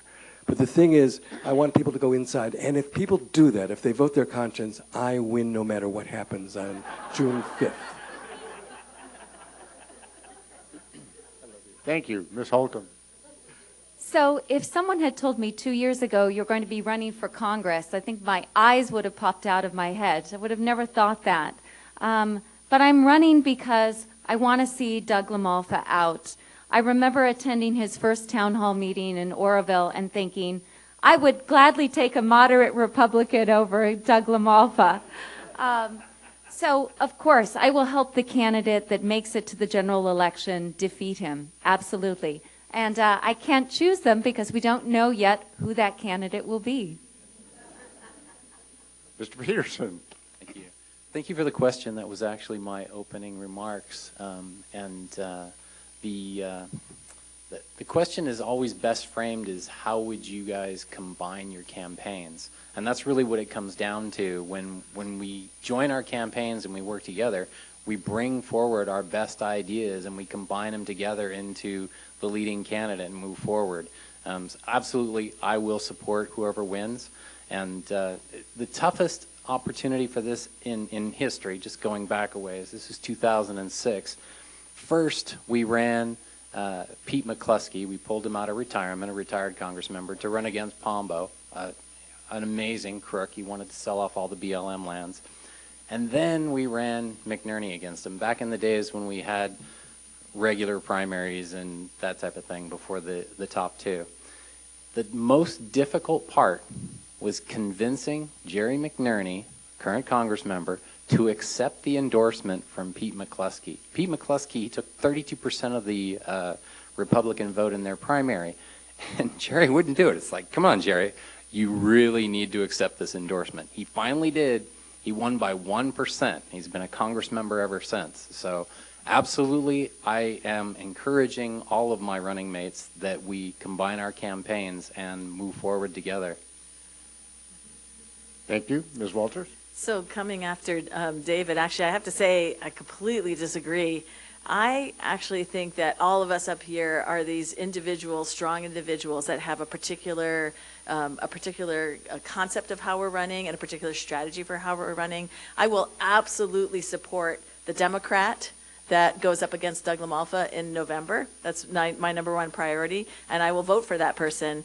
But, you know, I'm somebody who has a really busy life, and I also have this big program that I'm on myself in terms of doing economic development in this region. And that's something I'm going to focus on that I hope will enhance somebody's campaign, but I won't necessarily join somebody's campaign.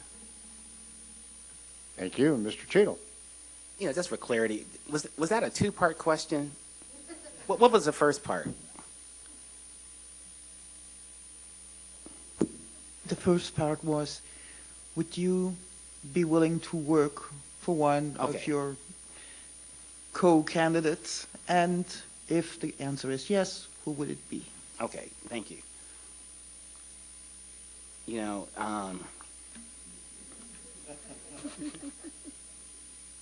I'm speechless. What can I say?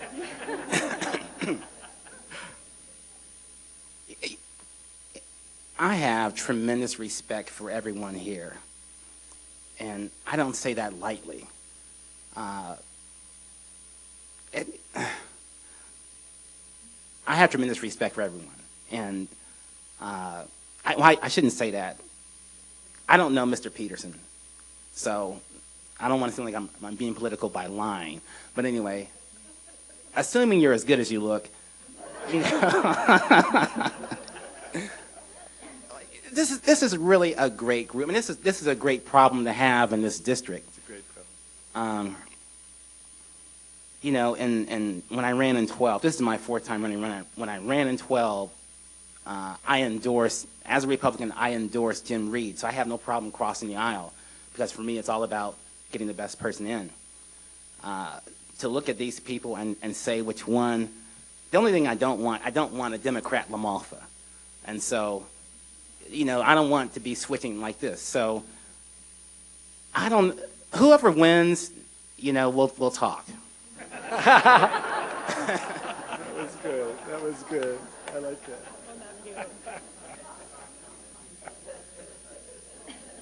Okay, back to a public question. It's a little bit long, but I think the sense of it will come through at the end. The American Society of Engineers has given the national infrastructure a very low grade. Substantial investment is needed to restore our highways, bridges, dams. Just this week, the Congressional Budget Office issued a warning on our national debt. How would you ensure our infrastructure can get the needed funding? And Mr. Elbinger, I believe you're up first. I don't think that's a very difficult question in the sense that we're talking, the Green Party has 10 values. The first 4 values are called the pillars of the Green Party. It starts with ecological wisdom, social justice, grassroots democracy, and nonviolence. Those are the pillars of the Green Party. The 5th is decentralization, then community-based economics, gender equality, respect for diversity, personal and social responsibility, which I really care about a lot, and then finally future focus and sustainability. So it's a matter of redirecting the money the money that's being directed in directions such as defense. You know, the $700 billion in the current budget is just the tip of the iceberg. Because I know that the Defense Department has supplementals. When they run out of money, they go back to Congress and get what are called supplementals. So although we call it $700 billion, I think it's more like $1 trillion. Let's take that money and redirect it and put it back toward the things that actually matter to our lives. And that's what the Green Party stands for, that's what the Green Party is about, and that's what I stand for, and that's what I'm about. Thank you. Thank you. Ms. Holcomb. I would co-sponsor the Rebuild America Act. That's something that would ensure that we have the billions of dollars that we need to repair our aging infrastructure. I mean, we've seen what happened in Flint, Michigan, when you have old pipes and people get lead in their water. We have that problem here in California in terms of water loss. We want to make sure that we have access to clean water, access to the amount of water that we're going to need, given that we do have climate change and that there are going to be more droughts. But with leaking pipes, we're losing a lot of that water. We need to make sure that our infrastructure is up to spec to access clean water. And we've also got 1,500 dams nationwide that are considered to be in crisis mode, so they can't even be fully utilized. So this discussion by Doug LaMalfa, although he voted against it in the budget, about building the Sites Reservoir doesn't make sense when we've got all these other reservoirs, as we've seen with Oroville, that need to be fixed. So the way that we're going to pay for that is through true tax reform that doesn't burden the middle class, but that finally taxes the rich and large corporations and makes sure that they pay their fair share. Thank you. Mr. Peterson. Absolutely, I will support moving forward with full infrastructure rebuild. And as Paul Ryan and the current administration has proved, deficits don't matter. So in terms of deficits, we're going forward, we're spending money on things that we need. We currently spend $4 trillion. My agenda's full of things that we can cut. That's not a problem. And it's an opportunity now as well. We've put off the infrastructure build for so long that we actually have an opportunity to exclude fossil fuels from transportation. And I look forward to every opportunity to exclude fossil fuels. They've made a mistake by letting this go by. And when we rebuild the infrastructure, every opportunity to exclude them, we will. Thank you. Ms. Walters. So do you guys know that the federal government will not pay for the maintenance of our infrastructure? All they're going to pay for is new stuff. So they'll replace that bridge, but they won't repair that bridge. They cannot even get around to paying for the repair of Oroville Dam, even though, you know, that was an emergency situation. There's a big fight going on right now about repairing Oroville Dam. Why is it in such bad shape? Because the federal government has never anteed up anything for the ongoing operations and maintenance of all of this infrastructure that we have. So my perspective is that that's a fundamental thing that we need to address in terms of the state to federal balance and how we spend our money and how we choose to spend our money. We need to make some decisions there. And then, you know, the other thing about infrastructure, we talk about roads and bridges and that type of thing, but let's not forget internet infrastructure. Right now in our district, we are fundamentally deficient in fast internet. And the solution to that has been, both by our assemblymen and by our telecom companies, that they'll just redefine fast to be slow, so that what used to be slow is now fast. That is not sufficient. We've got to have actual real infrastructure like we did with rural electrification back in the 30s, and put actual fiber that works in the mountains so that we can actually get internet. And it is fundamental to our future. Our businesses and our schools and everybody needs to have basic internet service. Thank you. Mr. Cheadle. You know, one of the problems I have with the infrastructure is there's so much money and there's the risk of waste. There's also the risk of discrimination. When we had the Works project going back several decades, you know, blacks were not included, and if they were paid lower. So when we dish out these lucrative government contracts, I would like to see people of color included to help, because without that, we're going to have this growing wealth inequality. There are only a few companies that are going to benefit from this, and so that would exacerbate the wealth inequality, and that's an issue that I have. One of the things that I think needs to be a priority with respect to infrastructure is the energy grid. That thing needs to be modernized, because as we see an increasing number of electric cars coming on, our power grid is going to be, you know, just overwhelmed. And so I think the energy grid should be a top priority. Thank you. And Ms. Denny. So the fatality rate on our rural roads is 5 times as high as the fatality rates in urban roads in our state. And I know that that is an issue that touches close to home in this community. I know you're still grieving for the loss of 2 young people. And it's an issue that I take really seriously, is our infrastructure issues, our public safety issues. At a federal level, if we raise the gas tax by 1 cent on our gasoline and our diesel fuels, we could raise $1.5 to $1.7 billion annually to maintain and repair our roads. I loved what one of my colleagues said about tax reform. The tax bill that was passed through in the dead of night last December was probably the last straw that threw me into this race.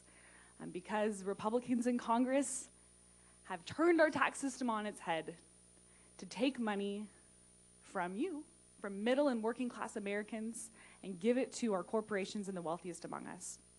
So besides advocating for an increased gas tax, I would advocate for tax reform and making sure that we are looking holistically at infrastructure and not just thinking of our roads and highways, but also thinking of our dams, our cell service, our internet, and remembering that that is intrinsically tied to jobs in our rural community and tied to boosting the economy of all of our rural communities and counties.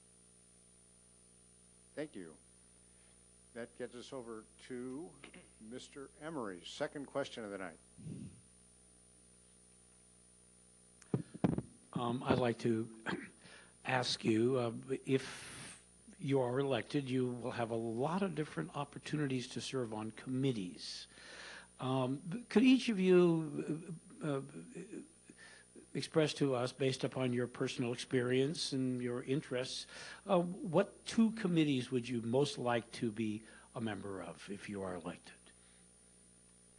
And Ms. Holcomb, you're first. Well, I definitely want to work on a committee that's going to address income inequality.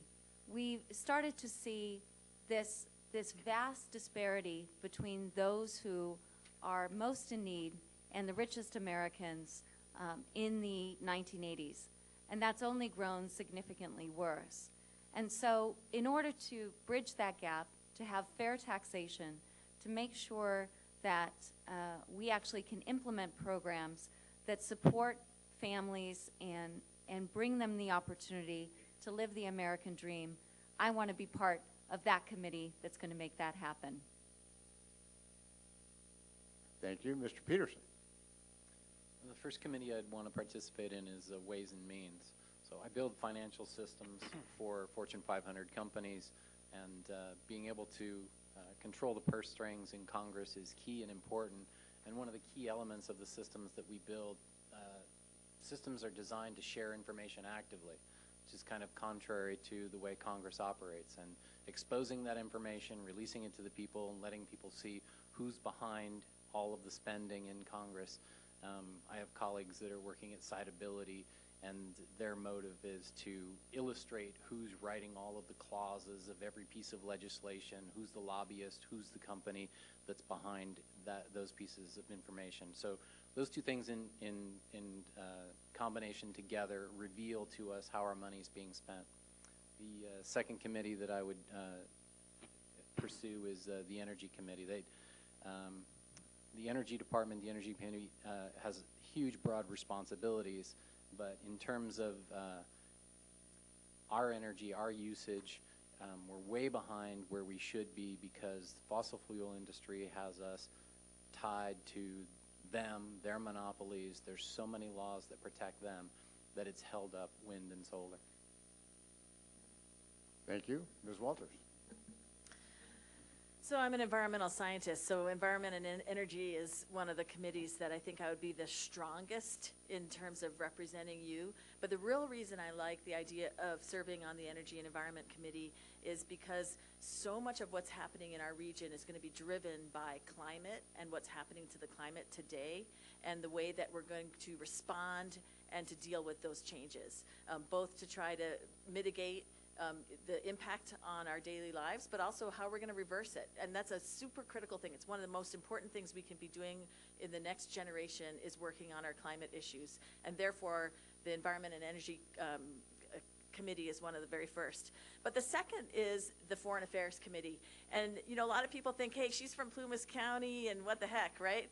But you know, I actually have spent a lot of my life working overseas, doing environmental work overseas. And one of the most challenging things about doing that is that you have to understand both the U.S. system and that other system when you're trying to explain what's going on to your American bosses. And it really is a big challenge. And I think that we have this amazing opportunity as rural citizens to represent on the Foreign Affairs Committee that rural-to-rural connection that we need to be making much, much more strongly across the world and forging those connections and really promoting the rural agenda and rural solutions. Thank you. Mr. Cheadle. I don't know if they will even let me in the door, but my babies are housing and civil rights. Why housing? The wealth inequality of this country is due largely to government programs, primarily the FHA and the VA. If you look at the Federal Housing Act in 1934, I think it was, bringing into being the FHA, you will notice that the FHA did not, for the most part, make loans to blacks. You can go back, to give an example, 350,000 homes were built in Northern California. Less than 100 of those homes went to black folk. And so we have this wealth inequality. I have in my house a card where the seller says, seller requests Caucasians only. That house is in Oakland. It was for sale at the time for roughly $35,000. Now that house is worth $900 and some odd thousand. Contrast that to living in East Oakland, where you may have purchased a house for $13,000, and the numbers are staggering. And civil rights with respect to the demilitarization of police and deal with this epidemic of police shootings. Thank you. And Ms. Denny? Send me to Washington and let me be on the Agriculture Committee. This is my passion. This is where I come from. And I have ideas. I have ideas that will regenerate our North State agriculture, provide jobs, and make sure that we are enjoying healthy food in a responsible way. First things I'm going to do when I get there, I want to make sure that we are investing in the future with carbon markets and ecosystem service markets, so agriculture can be an active part of how we mitigate climate change. I want to help us figure out a way to streamline our agricultural regulations to make sure that our farmers and ranchers aren't being regulated to death. We're losing our small and our medium-sized farmers because they can't pay a full-time staff member to comply with regulations. Regulations are key. We're changing a natural ecosystem, but we need to streamline them and help farmers achieve them. We need to invest in our resource conservation districts and our natural resource conservation service. Those are the only parts of government that farmers and ranchers trust. So we need to make sure that they have the funding they need to help farmers and ranchers succeed. My second committee that I would love to be on, I'll probably only get to be on one, freshman representative and whatnot. But if I did get two, it would also be foreign affairs. The work that I got to do in El Salvador, Ghana, and South Sudan, as well as several other countries, has given me a passion for the world and a passion for making sure that we can help other countries work towards human rights standards. Thank you. Mr. Elbinger. Well, it should come as no surprise that the first committee I'm interested in would be Foreign Affairs, because that's been my entire life. It would be somewhat of a surprise to know the second one would be Agriculture. Ooh. Yeah, because I'm in the Green Party, and ecological wisdom is the first of our values. But more than that, I've assembled a science advisory board of really top-notch environmentalists. And we talk about regenerative agriculture. And this particular subject, I think that Marty and Audrey and I are resonant on this particular issue. But let's go back to foreign affairs. When I joined the Foreign Service in 1984, there were only 6,000 foreign service officers. There were about 193 countries in the world, about 50 international organizations. My high school had 3,000 kids. So what you got now is 2 high schools running the whole world. And what's happening under this administration is they are hollowing out the State Department. They're not filling jobs, and they're letting people who have tremendous expertise go. I would like to see 50,000 State Department officers. I would like kids going to high school and college study to be foreign service officers. And then I think the world would be knit together in a better way because we'd have better cultural understanding of each other. Thank you. Thank you. And now we get another question from the audience, and looking at timing, this will probably be the last question before we go to closings, just so people have an idea where we are there. This one says, approximately 50% of our federal budget is spent on our military. Are you willing to question this prioritization of military over everything else? And Mr. Peterson, you're up first. Thank you. Within that 50%, which is a diluted figure, it's much higher than that, there is plenty of opportunity. And I was an advocate, a legislative advocate for years of Dennis Kucinich's Department of Peace and Nonviolence. And that was kind of a step in the right direction, but the next step is actually to target the true competition for that legislation, which is taking the profit out of war profiteering. That is the motivation, that is the incentive for our current policy of regime change, established by Rumsfeld and Cheney and blindly followed by every administration since then, Bush, Obama, and Trump, and all of Congress. There's huge opportunities to illustrate where we're spending that money, who's benefiting from it, who's creating massive wealth inequality from spending that money, and we can reverse that. We can expose that, and we can change it. There's not too many people that are going to stand behind genocide in Yemen. There's not too many people that are really happy with what we've done in Iraq and Syria and Afghanistan. I mean, the regime change policy is flawed, and it's a huge opportunity to change the majority of how we spend our federal dollars. Thank you. Ms. Walters. So I spent 10 years cleaning up hazardous waste for the U.S. Navy, and so I got a pretty good firsthand look. You know, when you do waste management, you see it all. And one of the things that we have as a big challenge for us is that we have so many facilities, and they're such critical parts of various communities across our country that both Democrats and Republicans tend to support military spending because it's such a good money-making aspect, or, you know, such a critical sort of community aspect of their regions. And I think we have to really be able to separate ourselves from that and make some smarter choices about how much infrastructure we need for the military and how much money we're actually going to be putting toward that. But that said, I think it's really important for us to spend the money on readiness and our people and our training and capacity within the military, because that's something that we have trouble with right now. Our folks are stretched pretty thin, and I really support the professionals and the people that serve us in the military, and I think we need to ultimately provide that type of support. The second thing I want to just mention too is really fundamentally, in terms of the number of engagements we have internationally, we must revisit the authorization for the use of military force, that AUMF. Barbara Lee has been bringing it up every year. We must support looking at that again. We haven't looked at it since 2001, right after the 9/11 attacks, and we must look at that again and actually come up with something that makes sense for us today. Thank you. And Mr. Cheadle. You know, one of the problems I have with the Republican Party is the way it looks down on the poor with respect to social welfare. But they applaud the corporate welfare that's found in the war budget. I am sick when I think about the corporate welfare, the lucrative government contracts, the bailouts, on and on and on, the tax breaks that these corporations get under the guise of defense. I think that's something that definitely needs to be looked at when you look at Boeing, Martin Marietta, GE, and what they pay in taxes and what you and I pay. It's despicable. So the corporate aspect, the corporate welfare aspect is what I would be looking at with respect to the amount of money that the defense the amount of money of the defense budget.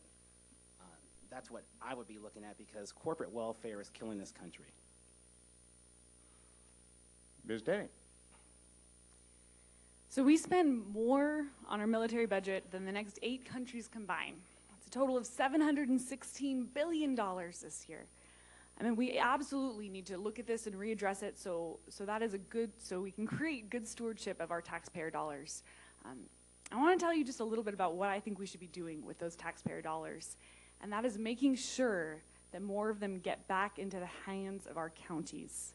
In our district, 7 out of our 11 counties are in the poorest 15 counties in the state. And as I've been going around talking to county officials, they say, hey, if we just had more of our tax money that stayed here in the district, we could hire more teachers, hire school psychologists, hire more than one correctional officer to be in our county jail at a time. Our county officials, I'm seeing some of them in the room, they're doing amazing work. They know how to fix the problems that are here in our towns and communities, but they need to be supported with our tax dollars. So making sure more of our tax dollars come back into our communities and making sure our county officials, our city officials, and the amazing people in this room have the local control to solve our problems is a big part of why you should send me to DC. Thank you. And Mr. Elbinger. The military budget seems to be a measure of the amount of fear that people feel, and fear is used as a political motivator.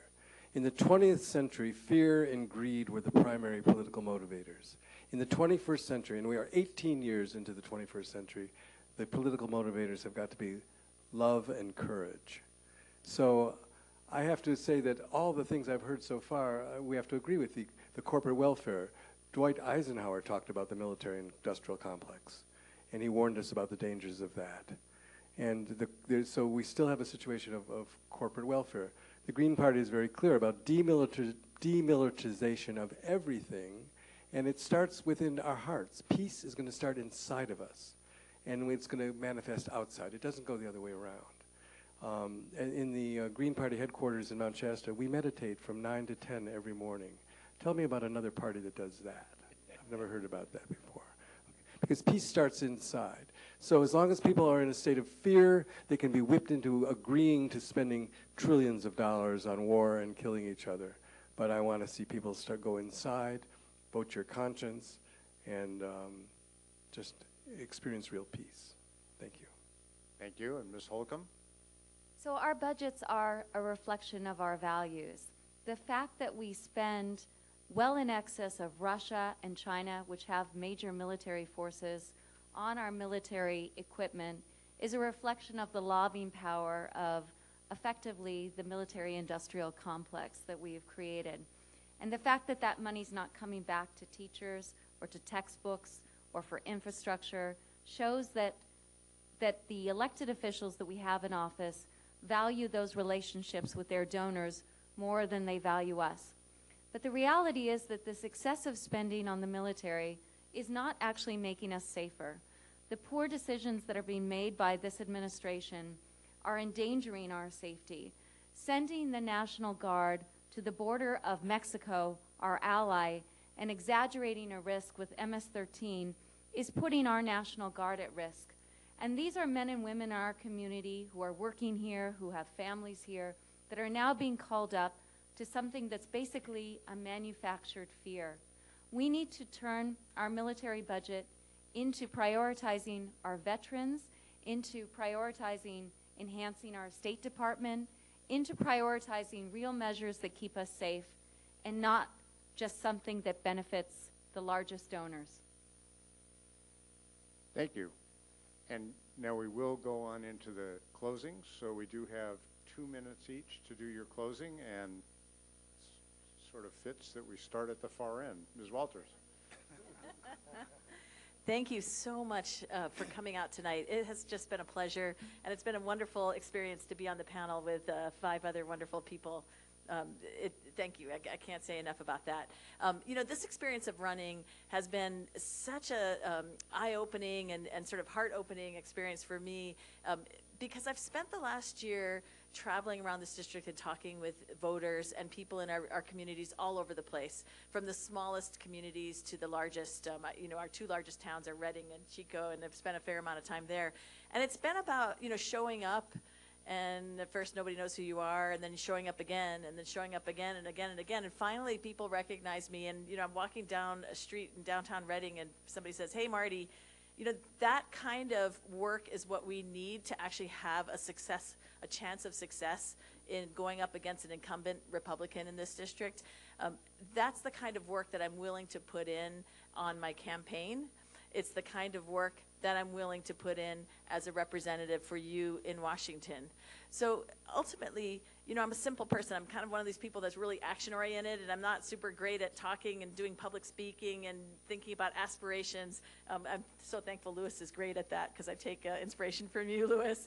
But, you know, I'm one of these people that works really hard and strategically to get stuff done. And that's what I'm doing now. I'm not waiting to get elected to something. I'm out there working on this stuff right now today to get us to a point where we can really think about this district and the type of economy that we want to have going forward that will bolster and support all of the other things that we need to have going on here to support our families, to support our seniors, to help us live in a better way and catch up a little bit to our more affluent neighbors along the coastline. You know, we deserve that. We don't need to be left behind. We don't need to be left in some sort of Rust Belt ghetto over here on the eastern side of California. We can actually do something with our economy, and my time is up. Thank you. Mr. Cheadle. Wow. First of all, I have to say, I'm so thrilled to see all of you here. I mean, this is my 4th time running, and I see more people here tonight than I've seen the 3 campaigns before. So you need to give yourselves a hand. I mean, you deserve, this is incredible. And I also like to give, you know, these people, not to sound like Ross Perot, but but these people, I mean, this is a wonderful group. I mean, and I'm so glad, and I don't say this lightly, I'm so glad that all of them decided to run in this primary as opposed to letting the system dictate that one of them run. So, a hand to them. Like I said, this is my 4th time running, so it's clear that I'm not a quitter and that I'm a fighter. I will fight for campaign reform because we need to be a government of by and for the people, not a government of by and for corporations and special interests. Thank you. Ms. Denny. I'm asking for your support tonight, and I'm asking for your vote on June 5th, because I am the candidate who has the campaign infrastructure that can win in November. We have 4 full-time staff, that some of them who have worked and played big roles in national campaigns. We're looking to hire a 5th. Anyone know a field organizer in Reading? Just throwing that out there.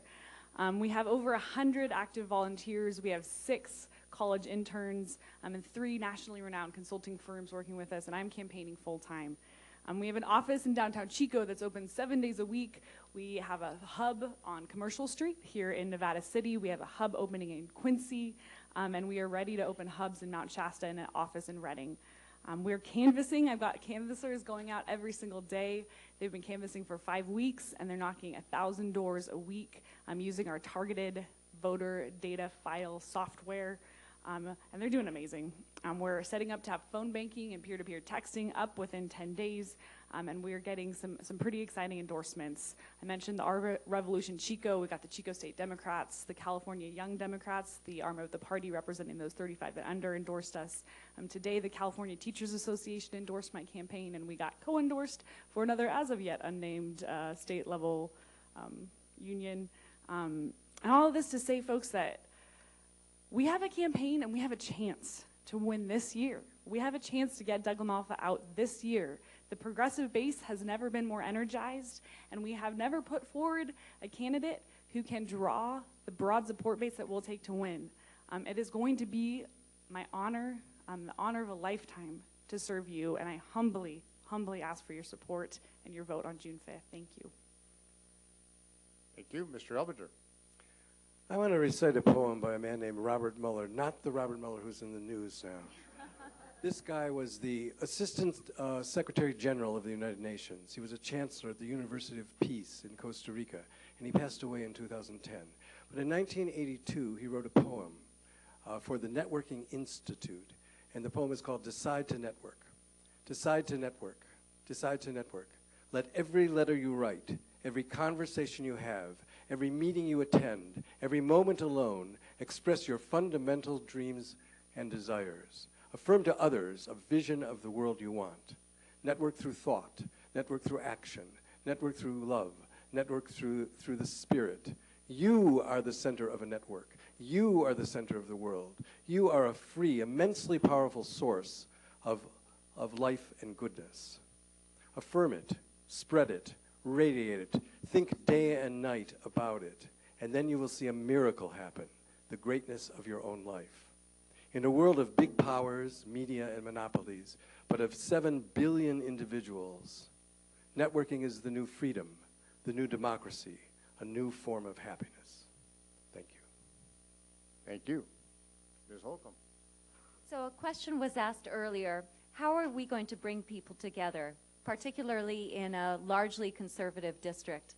And the response that we've seen when we door knock, when we talk to people, regardless of party affiliation, is that their impression is that it's time for Doug to step aside, to head back to his rice farm, because he's really not doing that much for his district. He's more interested in keeping his job rather than actually doing his job. So we know all about Doug. So how are we going to beat him? One of the reasons that we have hired a top-notch expert team that's headed up by our campaign manager, who's here tonight, Lori Watkins, who also helped Obama win Florida twice and organize hundreds of volunteers and supporters throughout the nation, is because it is going to take the entire nation to help us flip this district. And I've scaled my law practice back so significantly that I can be out there full-time with our volunteers, canvassing, meeting people in the communities, and getting out there to talk with each and every one of you, because that's what it's going to take. All of us working together and the nation's strength behind us. So we're going to be entering into the general election with a high cash balance. That's important because Doug LaMalfa has a huge war chest. You've seen those signs probably on the freeway as you're traveling up to Chico. Just about each one of those signs costs about $500. And like I mentioned with the mailers, we've got over 700,000 people in this district. It's hundreds of thousands of dollars if you want to send a postcard to each of them. So cash is going to be important. We have the resources to do that. Ali has just recently joined us as our operations manager. We're hiring more, and we are looking for more volunteers in our team. So that's why I'm asking for your vote. Our campaign is in the strongest position to defeat Doug LaMalfa. So let's do that in November. Thank you. And Mr. Peterson. I want to thank everyone for coming. I really appreciate the support. As candidates, we need your support, we need your interest, we need your enthusiasm, and we need you as volunteers. So it's been a rough go on the trail lately, walking up long driveways with the pouring down rain. So if that's too much for you, we've got the call banks going. I invite you to join us. You can call from your home, from your computer, and reach out to voters. We are reaching out to the conservative base in this district because that's who we need to talk to. And they are listening, they are accepting our message, and they are ready to make a change. So if you're ready and willing to join a campaign, we're ready to put everybody to work. So join us. Thank you. And everybody hold your place for just a second. I have a couple of quick announcements. The League has 2 more Thursday night candidate forums right here in the Rood Center. Next week is the Board of Supervisors District 3 candidates, and then the following week is the sheriff candidates. And this Saturday is the League's monthly meeting, which is at the Peace Lutheran Church on West Main Street, more or less across from Lyman Gilmore. And this week is one of the part of the program is the pros and cons on the 5 ballot initiatives that'll be on the ballot in June, as well as a presentation about the local grand jury process, and including how you might get on the grand jury. So with those remarks, thank you all for being here, and let's give a big hand to this group of dedicated people.